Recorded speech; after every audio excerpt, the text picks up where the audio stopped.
আজকের গল্প হরিনারায়ণ চট্টোপাধ্যায়ের লেখা কালো গোলাপ। হরিনারায়ণ চট্টোপাধ্যায় ছিলেন একজন প্রখ্যাত বাঙালি সাহিত্যিক।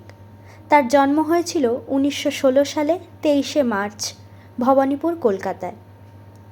তার উল্লেখযোগ্য কিছু উপন্যাসের মধ্যে অন্যতম হল ইরাবতী, আরাকান, উপকূল ও অভিষেক। তিনি 1972 সালে মতিলাল পুরস্কার এবং 1976 সালে তারাশঙ্কর পুরস্কার লাভ করেন। শুরু হচ্ছে আজকের গল্প কালো গোলাপ। কণ্ঠে গৌতম ও সংহিতা। শেষ রাত থেকে টিপটিপ বৃষ্টি শুরু হয়েছে একটার। জানলার ভারী পর্দাটা টেনে দিয়ে টেবিল ল্যাম্প জেলে বিকাশ মিত্র একটা বই নিয়ে টেবিলের ধারে বসেছিলেন। সামনে ধূমায়মান চায়ের কাপ, হাতে পাইপ। মাঝে মাঝে মুখ তুলে পর্দার ফাঁক দিয়ে বাইরের দুর্যোগের চেহারাটা বোঝবার চেষ্টা করছিলেন। হঠাৎ দরজাতে খুটখুট শব্দ। বিকাশ মিত্র ফিরে চাইলেন, বললেন, কে? সন্তর্পণে দরজা ঠেলে প্রৌঢ়ভৃত্য রায়চরণ ঘরে ঢুকল। বাবু, একটা মেয়ে ছেলে দেখা করতে চান। মেয়ে ছেলে? বিকাশ মিত্র ভ্রু কুঞ্চিত করলেন। তার কাছে লোকে আসার একটি অর্থ হয়, ঘোরতর বিপদে পড়েছে, সাহায্যের প্রয়োজন। তা না হলে গল্প গুজব করতে কে আসবে শহরের বিখ্যাত শখের গোয়েন্দা বিকাশ মিত্রের কাছে? যাও, ওপরে নিয়ে এসো। আদেশ দিয়ে বিকাশ মিত্র বইটি সরিয়ে চেয়ার ঘুরিয়ে বসলেন। একটি সুশ্রী তরুণী ঘরের মধ্যে ঢুকল। পরনে শাড়ি জামা বেশ ভিজে গিয়েছে, মাথার চুলেও ফোঁটা ফোঁটা জল। কি ব্যাপার? পাইপে টান দিয়ে বিকাশ মিত্র গম্ভীর গলায় জিজ্ঞাসা করলেন। প্রশ্নের সঙ্গে সঙ্গেই তরুণী আঁচল চাপা দিয়ে ফুপিয়ে ফুপিয়ে কেঁদে উঠল। তারপর একটু সামলে নিয়ে বলল, আমার সর্বনাশ হয়ে গেছে। বিকাশ মিত্র কোনো কথা বললেন না। দুটি চোখ কুঁচকে তরুণীর আপদমস্তক দেখতে লাগলেন। তা সেই তীক্ষ্ণ দৃষ্টির সামনে মেয়েটি যেন আরো সংকুচিত হয়ে পড়ল। অনেকক্ষণ পর বিকাশ মিত্র ঝুঁকে পড়ে বললেন, আপনি সব কিছু খুলে বলুন।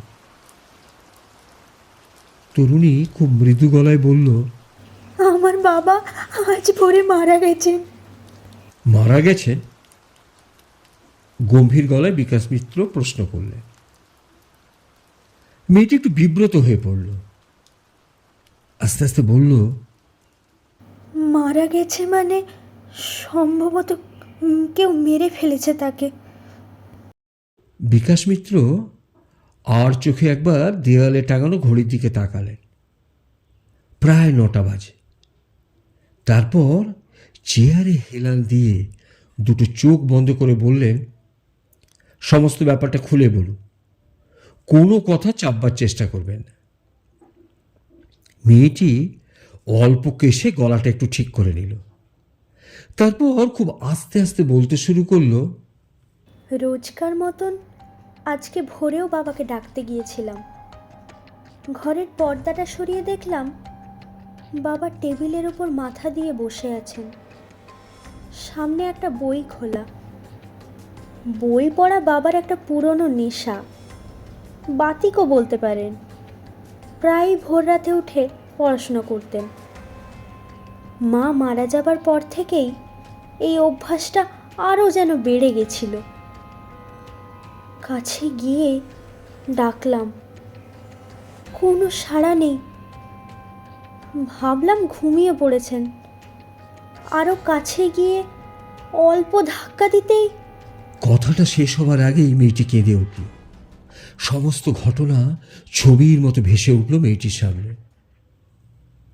খুব শান্ত গলায় বিকাশ মিত্র জিজ্ঞাসা করলেন, আপনার নামটা কি জানতে পারি? কান্না ভিজে গলায় মেয়েটি বলল, মিনতি, মিনতি রায়।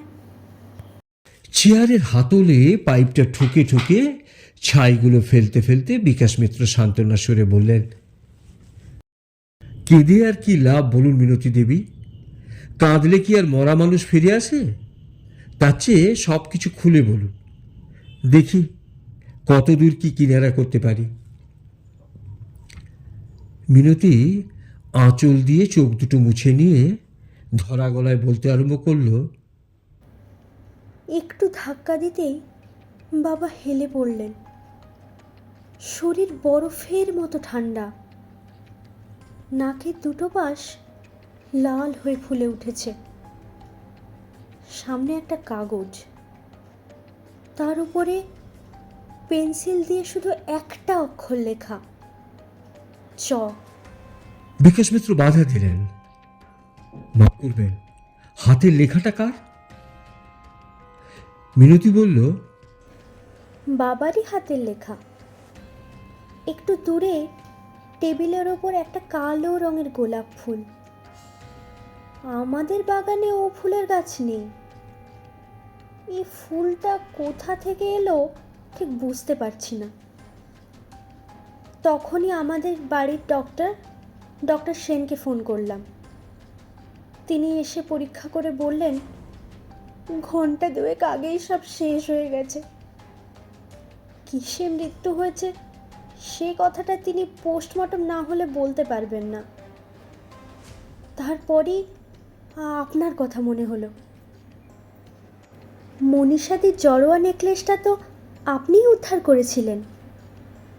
একবার ভাবলাম আপনাকে ফোন করি, তারপর একেবারে সোজাসুজি আপনার কাছে চলে এলাম। বিকাশ মিত্র কিছুক্ষণ কি ভাবলেন, তারপর বললেন, পুলিশে খবর দেওয়া হয়েছে? হ্যাঁ, ডক্টর সেনই থানায় ফোন করে দিয়েছেন। মিনতি খুব আস্তে বলল, পুলিশ এসেছে? না, আসেনি। অন্তত আমি বেরোনোর সময় পর্যন্ত তো নয়। বিকাশ মিত্র দাঁড়িয়ে উঠলেন, হাত বাড়িয়ে কোটটা টেনে নিতে নিতে বললেন, চলুন, পুলিশ আসবার সঙ্গে সঙ্গেই আমাদের গিয়ে পৌঁছতে হবে, নয়তো ওদের খানা তল্লাশির পর আর আমার দেখবার মতো তেমন কিছুই থাকবে না। বাড়িতে পা দিয়েই মিনতি চমকে উঠল। বাড়ির সামনে পুলিশের ভিড়, ভীষণ গোলমাল। পাড়া প্রতিবেশীও অনেক এসে জুটেছে। একটু এগিয়ে গিয়েই মিনতি অবাক হয়ে দাঁড়িয়ে পড়ল। বহুদিনের পুরনো চাকর চন্দ্রনাথকে পিচমোড়া করে বাঁধা হয়েছে। মিনতিকে দেখেই চন্দ্রনাথ হাউ হাউ করে কেঁদে উঠল। দেখুন দেখুন দিদিমণি, আমার অবস্থা। আমি নাকি বাবুকে। কথা শেষ হবার আগেই চোখের জলে বুড়োর দুটো গাল ভেসে গেল। সে আরেকবার কথা বলার চেষ্টা করতেই ইন্সপেক্টর সাহেব ধমক দিয়ে বললেন, চোপড়া, খুনে কথাকা, তোমার হয়েছে কি? ফাঁসি কাটে ঝুলাতে হবে, সে খেয়াল আছে?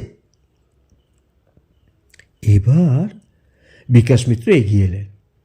আরে কি ব্যাপার মিস্টার নাগ, একদম আসামিকে পাকড়াও করেছেন নাকি?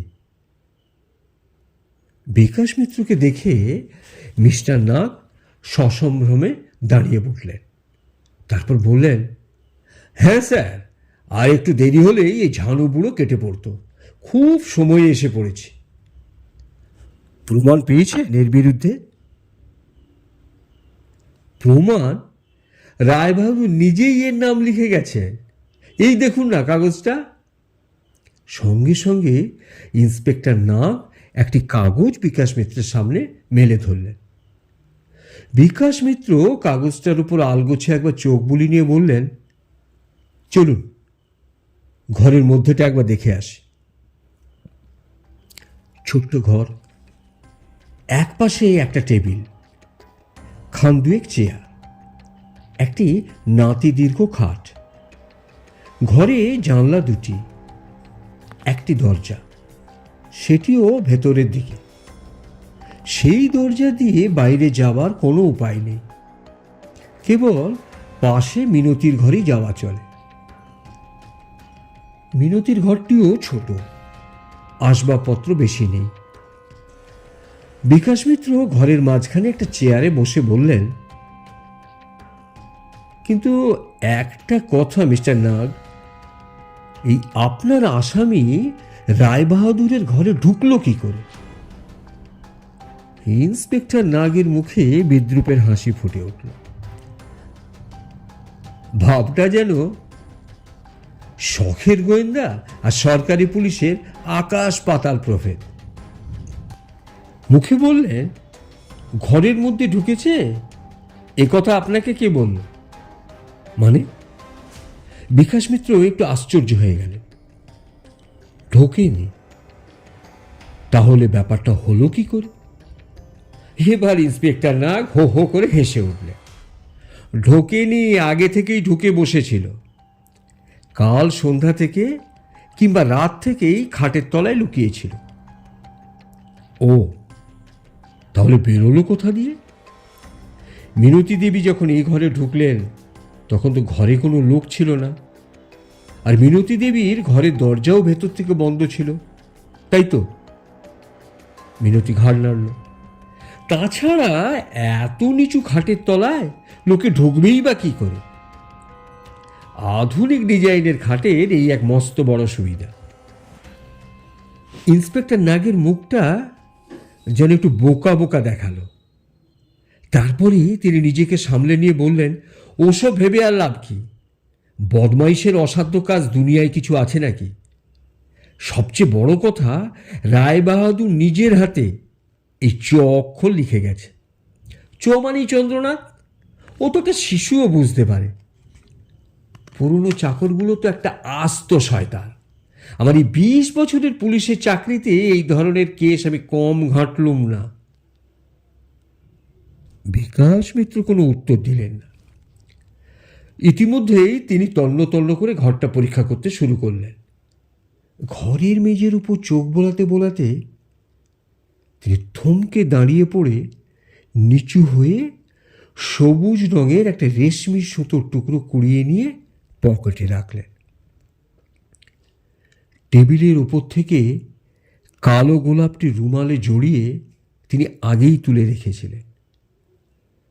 চৌকাঠ পার হয়ে মিনতির সামনে দাঁড়িয়ে বললেন, এবার একবার হাসপাতালের দিকে যাচ্ছি, মর্গেও যাব, আর পোস্টমর্টমের রিপোর্টটাও আমায় জোগাড় করতে হবে। নমস্কার, চলি। তারপর সিঁড়ি দিয়ে নামতে নামতে ইন্সপেক্টর নাগের দিকে ফিরে বললেন, চলি মিস্টার নাগ। একটা কথা, জয়ের জন্য যদি চন্দ্রনাথ বাবুকে গ্রেপ্তার করতে হয়, তাহলে আপনার বড় কর্তা চণ্ডীবাবুকেও তো হাতকড়া লাগানো উচিত, কি বলেন? মাসখানেক পরের কথা। দুটো চেয়ারে মুখোমুখি বসে বিকাশ মিত্র আর মিনতি রায়। হঠাৎ একটু দাঁড়িয়ে বিকাশ মিত্র বললেন, আপনি বোধহয় একটু আশ্চর্যই হয়ে গেছেন মিনতি দেবী। এত শীঘ্রই যে কেসটার কিনারা হবে তা অবশ্য আমিও ভাবিনি। মিনতি বলল, কেসটার সম্বন্ধে জানবার জন্য আমি খুবই উদ্গ্রীব হয়ে রয়েছি। বিকাশ মিত্র চেয়ারে বসে পাইপে বাদ দুয়েক টান দিয়ে বললেন, শুনুন তাহলে। আপনার ঘরটা দেখেই বুঝতে পারলুম যে বাইরে থেকে কেউ ভেতরে আসেনি। এলে অন্তত আপনি জানতে পারতেন। দরজা ভেতর থেকে বন্ধ থাকায় কেউ যে ঘরে ঢুকে আবার বেরিয়ে গেছে এও সম্ভব নয়। পোস্টমর্টম রিপোর্টে দেখলাম তীব্র বিষে আপনার বাবার মৃত্যু হয়েছে।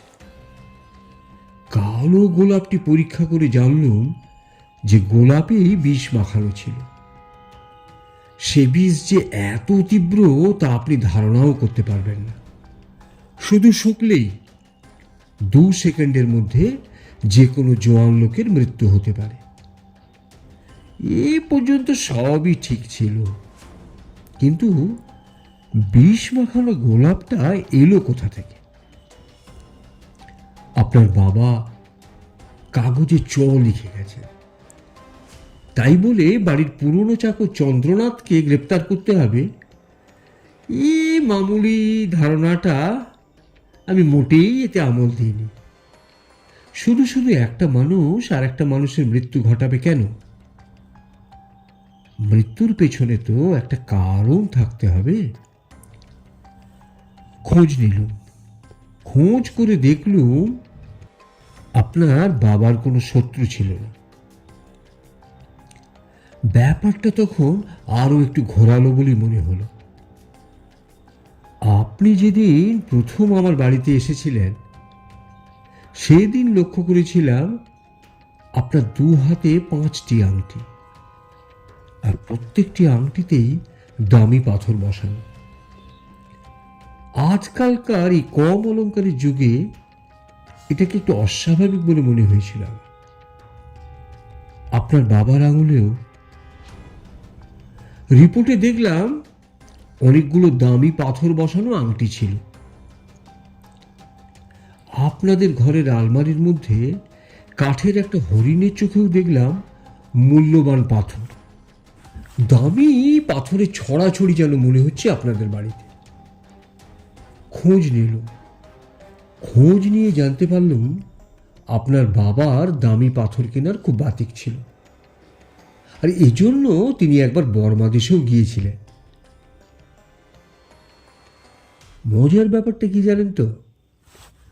যে আপনার বাবাকে মেরেছে সে কিন্তু একটাও দামি পাথর সরায়নি। কাজে বোঝা যাচ্ছে পাথর চুরি তার উদ্দেশ্য নয়, কিংবা পাথর সরাবার সুযোগ সে নাও পেতে পারে। সাধারণত মানুষকে হত্যা করার দুটো উদ্দেশ্য থাকে, একটি লোভ আর একটি প্রতিহিংসা। আপনাদের বুড়ো চাকর চন্দ্রনাথের সঙ্গে আলাপ করে জানলুম যে মংপু বলে একটি বর্মী মাঝে মাঝে আপনার বাবার কাছে আসত। আপনার বাবা মারা যাবার দিন কয়েক আগে আপনাদের বাড়ির পেছনের খালি জমিতে মংপু থাকার জন্য একটা চালা ঘরও তৈরি করা হয়েছিল।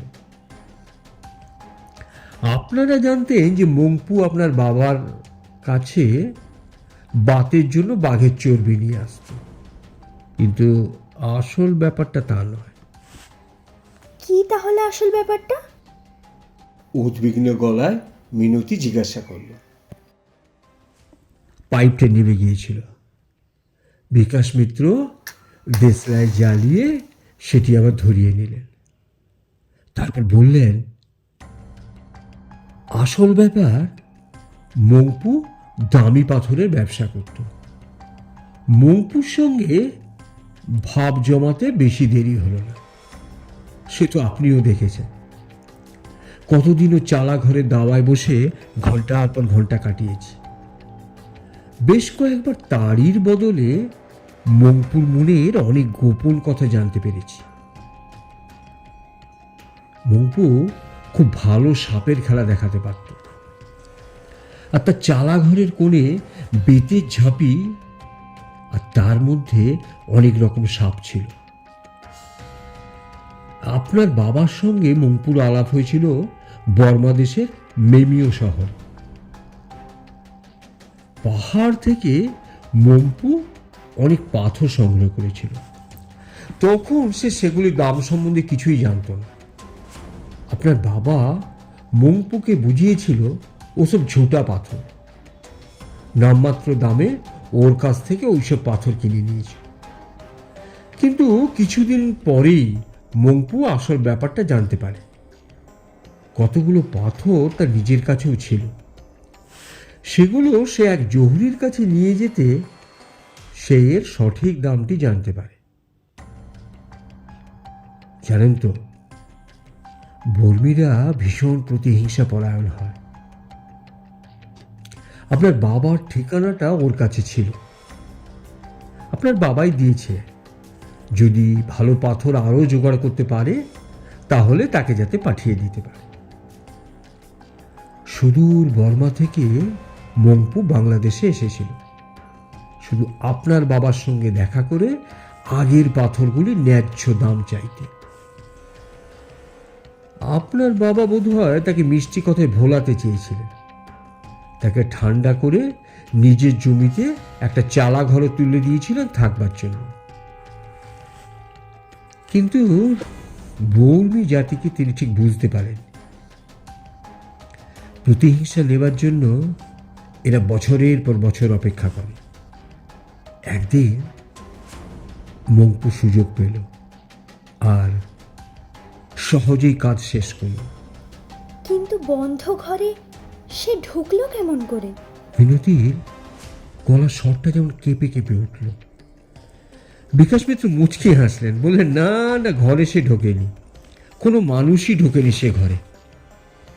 তবে আপনার বাবা কোনো মানুষের হাতে মারা যাননি।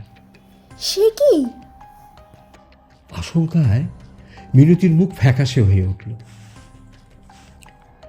পরের ব্যাপারটা অবশ্য আমাকেই অনুসন্ধান করে বার করতে হয়েছে। মংপুর কাছ থেকে এর থেকে বিশেষ কিছু আর জানা যায়নি। তো আমি দেখলাম ঘরের দরজা জানলা যদি সব বন্ধ থাকে তবে একমাত্র আসার পথ ভেন্টিলেটর দিয়ে। কিন্তু সেখান দিয়ে তো মানুষের আসা সম্ভব নয়। একমাত্র আসতে পারে সরীসৃপ জাতীয় কিছু।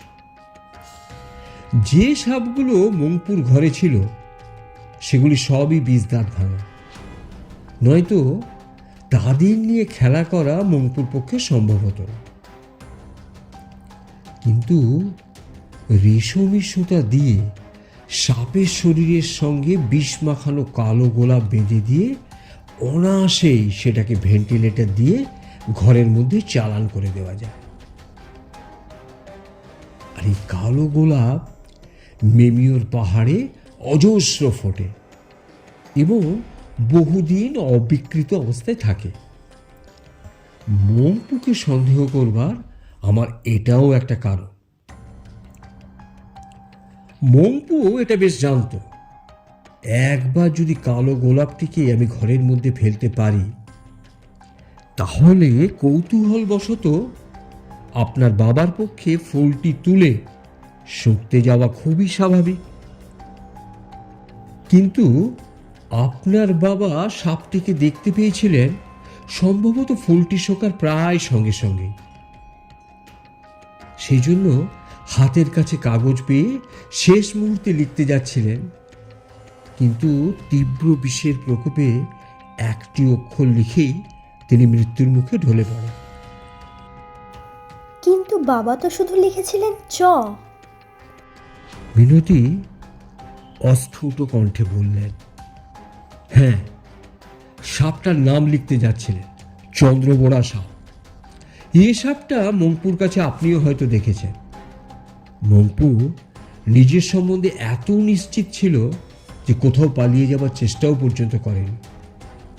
কিন্তু হাজার চেষ্টা করেও পাপীরা কিছুতেই নিজেদের পাপ কাজ লুকোতে পারে না। কেমন করে দু একটা চিহ্ন ঠিক পেছনে ফেলে রেখে যায়। এই কালো গোলাপ আর রেশমি সুতোই মংপুকে গারদে পাঠালো তো। কথাটা বলে নিজের হাত ঘড়ির দিকে নজর পড়তেই বিকাশ মিত্র উঠে দাঁড়িয়ে পড়লেন। রাত্রি 8টা বাজে, উঠি। 8:30টায় আবার একজন লোকের আসবার কথা আছে। এতক্ষণ মিনতি দেবী যেন রূপকথার গল্প শুনছিলেন। আস্তে আস্তে উঠে দাঁড়িয়ে বললেন, মিস্টার মিত্র, কি করে যে আপনার ঋণ শোধ করব? সিঁড়ি দিয়ে নামতে নামতে বিকাশ মিত্র হাসলেন, বললেন, বরং একদিন নিমন্ত্রণ করে খাইয়ে দেবেন, সেই ভালো। আচ্ছা, আসি, শুভরাত্রি। শেষ হলো আজকের গল্প কালো গোলাপ। ধূমপান স্বাস্থ্যের পক্ষে ক্ষতিকারক। গল্পটি ভালো লাগলে লাইক, শেয়ার ও সাবস্ক্রাইব করে চ্যানেলটির পাশে থাকবেন।